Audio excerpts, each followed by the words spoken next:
C'est le temps de vous présenter les nouveaux collaborateurs de l'Open Mic avec Audrey. On a le plaisir de la recevoir. Moi, je l'ai entendue quelques fois à la radio puis je la trouvais franchement intéressante. Elle a plein de sujets à nous jaser. Pourquoi tu as eu l'idée de la greffer à notre émission? Hey, la première fois qu'on s'est parlé, je pense que c'est un courriel qu'on m'avait transféré. Valérie, qu'on appelle aussi Mademoiselle V, vous l'avez entendu cet été, avait le goût, en fait, de parler aux gens, de faire de la radio, d'informer les gens, parce qu'elle est déjà sur les différentes plateformes. Elle est consultante en sexologie. Elle a participé à des discussions en Europe pour certains programmes dans des écoles pour tout ce qui est auxiliaire sexuel. J'avais déjà fait un dossier dans Marceau le Midi par rapport à ça. Fait que, bref, elle a beaucoup de compétences par rapport à bien des sujets, dont la sexologie, justement. Puis on avait le goût d'amener ça dans l'émission. Puis la première fois qu'on a collaboré sur des dossiers, ça a cliqué assez rapidement, automatiquement. Fait que c'est la raison pour laquelle on l'amène dans le show aujourd'hui. Et la madame est contente. Elle est contente. Mademoiselle V, officiellement, bienvenue sur les ondes de Boulevard dans l'Open Mic avec Audrey. Aujourd'hui, tu nous parles d'un sujet qui va, je pense, intéresser plusieurs auditeurs et auditrices. Tu nous parles de contrôle au sein du couple. Ça existe-tu des gens qui sont contrôlants dans un couple? Ben voyons. Est-ce qu'il y en a toujours un? Est-ce qu'il y en a toujours une? Je sais pas. C'est mille et une questions qu'on peut se poser. J'ai l'impression que ça peut se développer avec le temps aussi. Êtes-vous plus contrôlant que votre conjoint ou votre conjointe? 88 971 1021. C'est le genre de sujet, j'ai l'impression qu'il va peut-être frustrer quelques personnes parce qu'on se reconnaît des fois. Ouais. Quand t'as ce genre de sujet à la radio, t'es comment j'ai ce comportement-là, me semble, que peut-être à régler. Et toi, la même dans le chose? miroir. Si je suis contrôlante? Ouais. T'es-tu contrôlante un peu? Je suis contrôlante de mon environnement personnel. Je pense pas que je suis contrôlante dans mon couple. Non? J'ai un caractère. Ah ouais? Mais quand on me le fait remarquer, je recule assez rapidement. Okay. Mon chum te dirait peut-être un germaine. Un germaine, là. Ah ouais? Mais C'est ça que j'allais dire, les Ouais. germaines. Je veux dire, c'est pas une question de 1950-1960, là. c'est un défaut, Val, d'être germaine ou germain, là, parce que je pense que les hommes ont peut-être ce côté-là aussi des fois. Là. Ça dépend, c'est quoi ta définition de germaine, là. Tu sais, il y a différentes intensités.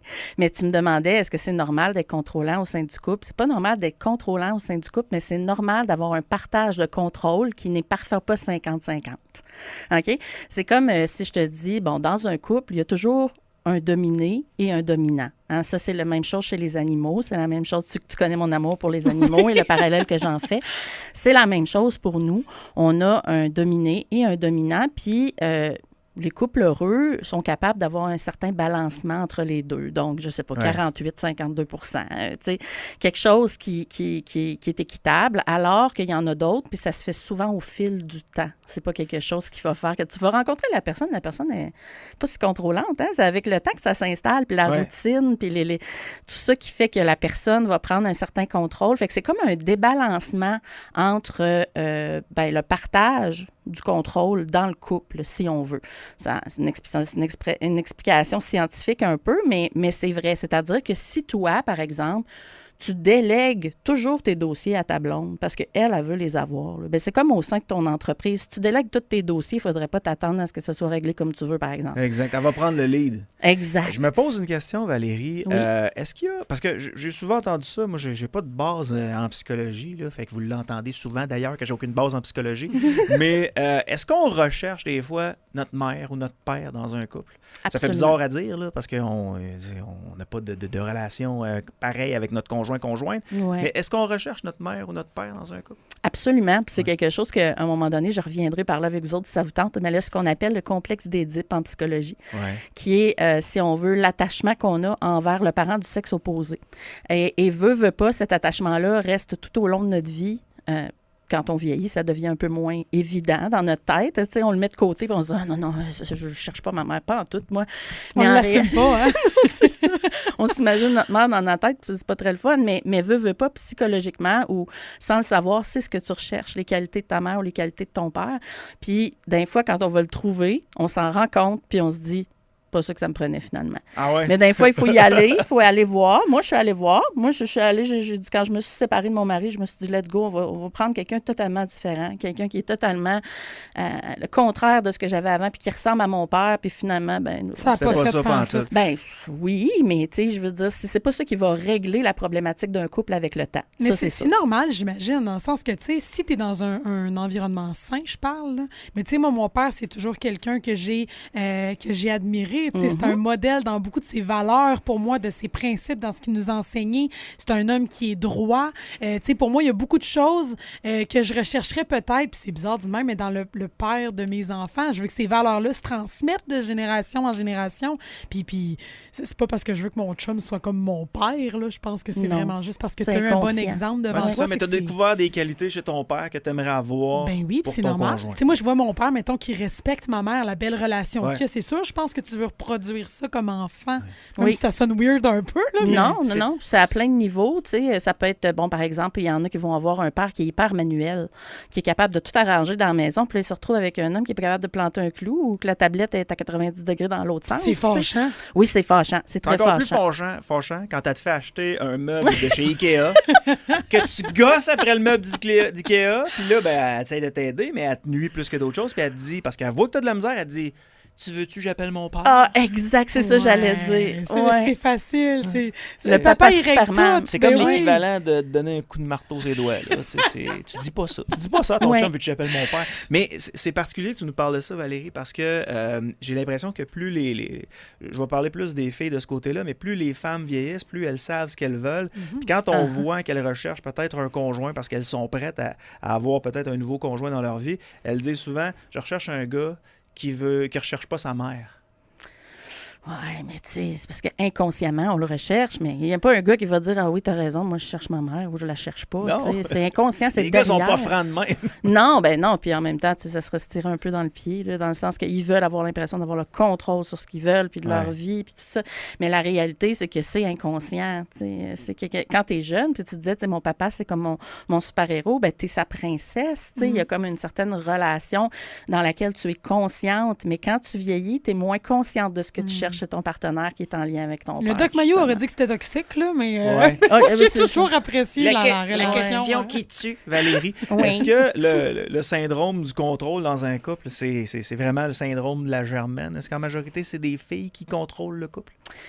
Ça dépend. Souvent, ce qu'on va observer, c'est que ça se fait dans les deux sens. Hein? C'est comme je disais chez les animaux, des fois, on va avoir des femelles qui sont plus dominantes, des fois, on va avoir des mâles qui sont plus dominants, mais c'est pas au même niveau. Dans le sens que les femmes, on va avoir tendance à vouloir contrôler, comme tu l'as dit tantôt, notre environnement. Ouais. C'est-à-dire tout ce qui est familial, tout ce qui y a très près de nous, là, ce qui attaque notre confort, si on veut. Puis les hommes contrôlants, on va les voir surtout au niveau de la jalousie, au niveau budgétaire, au niveau des décisions qui sont plus importantes au niveau de la famille. Donc, pourvoyeur. Oui, c'est ça. C'est totalement différent. As-tu l'impression que c'est inscrit dans notre ADN, ça? Parce que, veux pas, dans l'ancien temps, quand on n'avait pas des maisons, mais il y avait des cavernes, les filles sociabilisaient avec les autres pour s'entraider, pour les enfants et tout ça. Puis les gars, eux autres, ils sacraient le camp, tout simplement. Fait qu'ils les filles devaient s'organiser par elles-mêmes, là.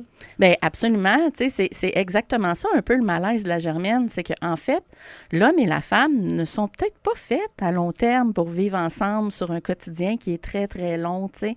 Ce qu'on n'avait pas dans le temps, justement, dans la cave, oui, on fabriquait des bébés, mais c'était plus le rôle qu'on avait était très limité. Ouais. Alors oui, on n'avait pas le choix de s'entraider puis de se trouver des ressources les unes les autres, mais c'est ça aujourd'hui qu'on essaie de transgresser, c'est qu'on essaie de pousser pour vivre ensemble des années et des années et des années. Ajoutons à ça le fait que la société soit extrêmement lourde par rapport aux cavernes dans le temps. Hein? Il n'y avait pas d'impôts à faire, eux autres, dans le temps. Ça. Nous autres, il faut faire de l'impôt, il faut aller mettre du gaz. Tu sais, c'est toutes les affaires la qui pression ajoutent. est différente, mettons. Hein? C'est ça. Et que ça ajoute, puis ajoute la pression sexuelle aussi, parce que dans le temps, il y avait un homme, mais il y avait un homme des cavernes ou 2-3, mais il y avait aussi 10-15 autres femmes des cavernes. Mais c'était les besoins de l'homme d'abord et avant tout. Exact. Puis c'est totalement renversé aujourd'hui. Puis c'est ça qui est intéressant avec le syndrome de la Germaine, c'est que c'est le contraire de ce qu'on voit à la base, de comment on est né. Puis là, c'est la société qui en est ce renversement-là, finalement, des dominances dans fait que c'est causé un peu, ça vient de là un peu, finalement. Comment ça se traduit, par exemple, dans une dynamique de couple? C'est-à-dire que tantôt, tu as dit quelque chose qui m'intéresse, c'est pas de même de base, hein? Tu sais, quand tu commences à fréquenter quelqu'un, tu montes un peu ton plus beau jour, comment ça se traduit avec le temps? C'est quoi les conséquences du syndrome de la Germaine? En général, ça va commencer quand les gens vont cohabiter ensemble. Tu sais, c'est rare que tu vas voir des couples qui vivent séparément puis qui ont des problèmes de contrôle à ce niveau-là. C'est vraiment quand on entre dans l'environnement de vie de la femelle, de la femme. Dans l'antre de la femelle. Exact. C'est son foyer. C'est un peu ça, la caractéristique de la germaine. C'est qu'elle mène puis elle gère son foyer comme elle le pense. T'sais.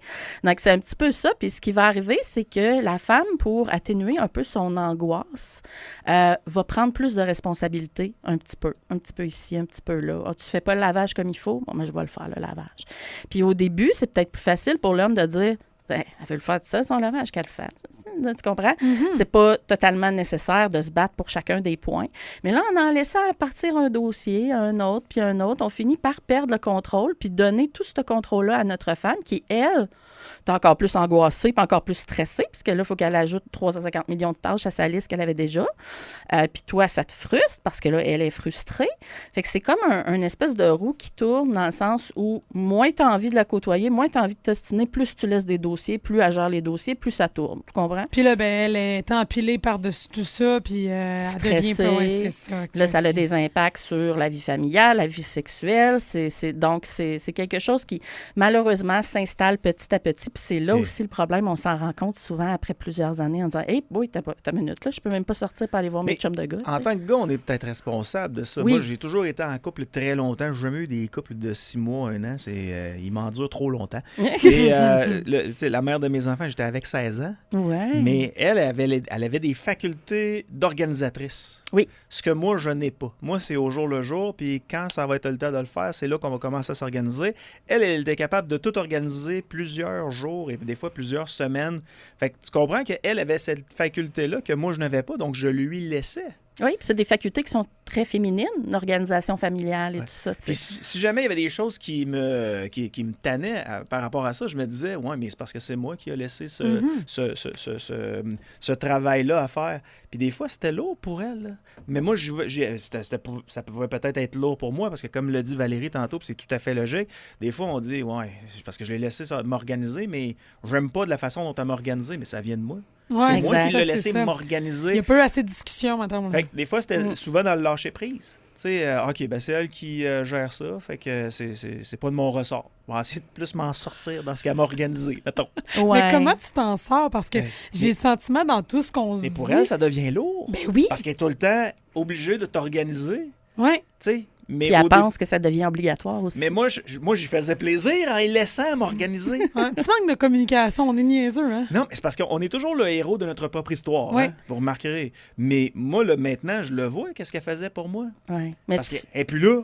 Là, il faut que tu laves tes bobettes seul, c'est tannant. Fait que là, je m'habille toujours en gris, alors que des fois, elle me disait, ben, tu pourrais varier, gris, blanc, noir. On est nécessaire à vos vies. Oui, hein? mais c'est parce qu'on vous a laissé ça, puis après ça, il y en a qui vont se plaindre. Ouais, mais il me semble que c'est lourd un peu. Il me semble qu'elle fait sa germaine.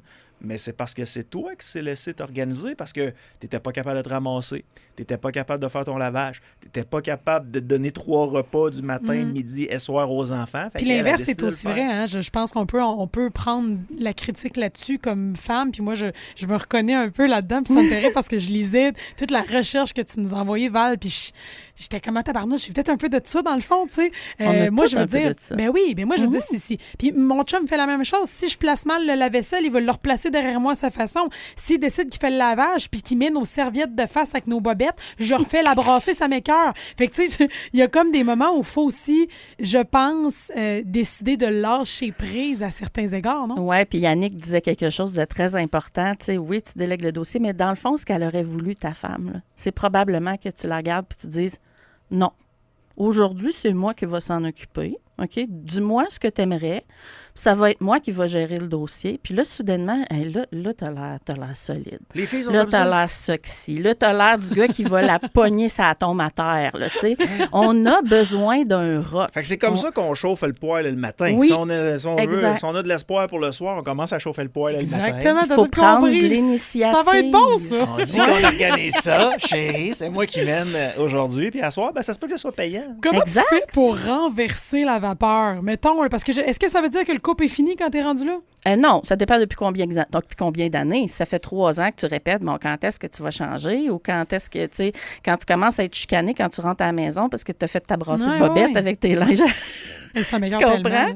Mais si ça fait 1 an que c'est comme ça va. Mais si ça fait 4 ans que c'est comme ça puis que tu n'es plus capable de l'endurer, alors les chances de rupture sont très, très élevées. Mais oui, il y a des choses qu'on peut faire. Puis, tu sais, je vais toujours le dire, étant conseillère en sexologie, il faut apprendre à parler le même langage. Parce que Yannick pouvait parler peut-être chinois, puis sa conjointe pouvait peut-être parler français. Pas littéralement, là, mais ce que je veux dire, c'est qu'on parle français tous les deux, mais on se comprend pas dans ce qu'on dit. Mais ça revient au... puis là, je ferai pas long là-dessus, je sais que je radote beaucoup, mais ça revient aux fameux 5 langages de l'amour. Absolument. C'est une question de communication. C'est Oui. une question que peut-être que tu démontres pas ton amour ou tes services, tes choses de la même façon que ton ou ta conjointe, finalement. Absolument. Puis, tu sais, s'il y en a qui ont envie de lire là-dessus, là, regardez Yvon Dallaire, OK? C'est un auteur qui parle de sexologie, mais surtout par rapport au langage, la communication du couple. Et si vous avez ce type de problématique-là, puis que vous êtes une germaine avouée ou une demi-germaine avouée ou que votre conjointe en est une, ça peut être intéressant de lire sur la communication ou de consulter quelqu'un qui, justement, va vous apprendre à parler le même langage. Puis instaurer peut-être ce qu'on appelle, moi j'ai un outil que j'apprécie beaucoup qui s'appelle la boîte à dialogue. Ça a l'air niaiseux, mais tu sais, quand tu rentres chez Saint-Hubert, toujours une petite boîte là, qui dit commentaire. Oui, mais ça ne oui, sert plus pour les aujourd'hui. plaintes, là. Mais avant le COVID, ça marchait. C'est la même chose en couple. Tu sais, il faut le dire au quotidien quand il y a quelque chose qui nous énerve. Puis, Puis, tu sais, ce que j'ai retenu de M. Dallaire, qui nous a malheureusement quittés, Oui. M. Dallaire, absolument. il recevait des gens dans son cabinet, puis la femme avouait devant M. Dallaire que c'était la première fois qu'elle avait une discussion sérieuse à ce sujet-là avec son conjoint devant le thérapeute. C'est fou, hein? Puis M. Dallaire disait, mais vous n'avez pas idée à quel point vous économiseriez de l'argent Ouais. si vous parliez au day-to-day. Ouais. Vous n'auriez pas besoin de moi. J'ai entendu dans un podcast de Marie-Claude Barrette, c'est bien elle, Oui. Ouvre ton jeu, son podcast. Elle reçoit plein de monde. Et à un moment donné, elle a reçu Lou Pascal Tremblay, qui est un acteur qui joue dans Stats, Stancy et compagnie. Là. Puis lui disait, avec ma blonde, tous les vendredis, on se prend 1 heure, mais 1 heure timée, littéralement. Ouais. Là. On part le chrono, on se prend un petit verre de quelque chose, là, on est dans le salon, puis on se pitch toute notre merde de la semaine. Tout ce qu'on a à se dire, toutes les choses qu'on veut régler, des trucs qu'on n'a pas aimés, parce que tu choisis tes combos au quotidien. Là, je veux dire, ça vient lourd. Si moi, j'arrive à la maison puis je dis à Yann tous les soirs, « Hé là, t'as pas ramassé tes souliers. Le souper n'est pas fait. » Ça serait une germaine. Ça serait une germaine. Et Exact. au quotidien, ça devient lourd parce que ce que t'attends après ça, de la personne qui rentre à la maison, c'est qu'elle va tout le temps être en tabarnouche, tu sais. Fait que lui, chaque vendredi, il se mettait un timing d'1 heure. Puis quand l'heure est terminée puis ça sonne, là, il arrête, là. Il continue pas la discussion, il triche pas. Là. C'est comme on a terminé notre heure et là, on entame une nouvelle semaine. Je trouvais ça hot. Parce une que obligation. Ben oui, Ouais. c'est vrai que tu sauverais de l'argent un petit peu peur. Mais ça peut être aux 2-3 semaines aussi. Ben oui, mais si t'es quelqu'un qui aime jaser puis réfléchir, puis tu sais, moi, mettons à la maison, c'est quelque chose qui nous rejoint beaucoup, mon conjoint, on est donc bien sérieux. Le petit chum puis moi, c'est quelque chose qui nous rejoint petit beaucoup. ami. Tu sais, À tous les vendredis. on l'applique pas, mais j'aimerais qu'on le fasse parce qu'on est 2 personnes qui aiment énormément réfléchir sa vie ensemble. Ouais, On a puis- connecté de façon mentale avant physiquement, moi et mon chum. Vraiment. Fait que, tu sais, à l'époque, il y avait une petite phase d'ado, là. Je l'aurais pas choisi dans un bar, là. Mais avec le temps, avec la connexion qu'on a créée mentale, c'est ce qui nous a amené à. Fait que nous, c'est le genre d'affaires qui pourraient franchement fonctionner puis nous éviter une thérapie de couple dans une couple d'années. Rappelle-moi, tu sais. c'est lui que tu vas domper s'il se rase, c'est ça? Wow! J'ai jamais dit ça. Prête-moi Ça, pas de c'est mauvaises beaucoup Germaine, intentions. Audrey, là. On va t'appeler Audrey Germaine. Chum, 2000 piastres si tu te trompes. Mais tu disais tantôt, Yannick, 2-3 semaines, là. Ouais, C'est trop long. c'est trop long. Ouais. Moi, je dirais même, là, tu sais, la boîte à dialogue, là, moi, je suggère 2-3 fois par semaine. À ce Peut-être- point-là? Oui, mais oui, parce que ça devient banal. Ça devient moins, ça fait moins mal. C'est Ça vrai. fait moins mal de te faire dire à tous les 2 jours, ben là, les serviettes. Mais tu sais, il y a moyen de le dire aussi, là. C'est moins officiel. C'est ça, c'est moins Ben, je pense que officiel, c'est mais ça qui me cela en dérange. même temps. Je pense que c'est ça qui me dérange. Tu sais, dans l'histoire de ton loup, quelque chose, l'acteur, là, Oui. que ce Pascal, soit toujours le Lou vendredi à la même heure avec un verre de Ouais. vin. T'as peur que ça devienne négatif, du Ouais, genre, oh, tu merde, vas cette heure-là l'appréhender. s'en vient, J'ai tu sais. peur d'avoir une game de hockey puis qu'elle me Ah. dise va pas à ton hockey. Faut qu'on Hey, se parle ça de la serait vraie pas vie. drôle, hein? Ben, à ce moment-là, tu peux mettre ça flexible, mais tu te dis obligatoirement 2 fois semaine. puis tu choisis en fonction de ton horaire de chacun. Et le pire, ça dépend de ton caractère aussi, j'imagine. Tu sais, c'est sûr que si t'es quelqu'un, mettons, qui prend tout personnel dans la vie puis qui a de la misère avec la critique, c'est peut-être pas la meilleure solution pour ton couple non plus. Là. Non, il faut s'adapter. Ouais, voilà. J'ai trouvé ça super intéressant. Yay! Mademoiselle V, Valérie, qui va venir faire son tour de temps à autre. Écoute, si vous avez des sujets, des questions par rapport à la sexologie, tout ce qui entoure finalement ce domaine-là, 88 971 1021, elle nous a déjà envoyé des courriels avec plein d'idées. Là. Elle est prête pour la saison. T'as ton channel YouTube, hein? Oui. Ouais. On peut-tu aller voir tes vidéos là? Non, vous n'avez pas le droit. Non, c'est privé. C'est ça. Non, oui, allez-y. Puis c'est plein de compléments d'informations. Puis tu sais, même que j'aurais envie là, d'ajouter des petites choses qu'on n'a pas eu le temps de parler aujourd'hui parce que Audrey était trop occupée tantôt là, à écouter de la musique. Elle disait, en tout cas, bref, elle est en retard, c'est de sa faute. Donc, tout le complément d'informations que j'ai, je vais pouvoir le mettre sur la page. Donc, ça va être possible pour les auditeurs d'aller voir. Puis, ben, on parle de tout. Tu sais, on parle autant de l'hygiène que du BDSM, que plein d'affaires. C'est super le fun. Fait c'est Mademoiselle V, auxiliaire sexuelle, la chaîne YouTube, en passant, si ça vous intéresse. Là, en tapant ça sur Google, vous allez trouver toutes les chaînes. Valérie, un gros merci. Hey, merci à vous autres et à la prochaine. À la prochaine. 10h50.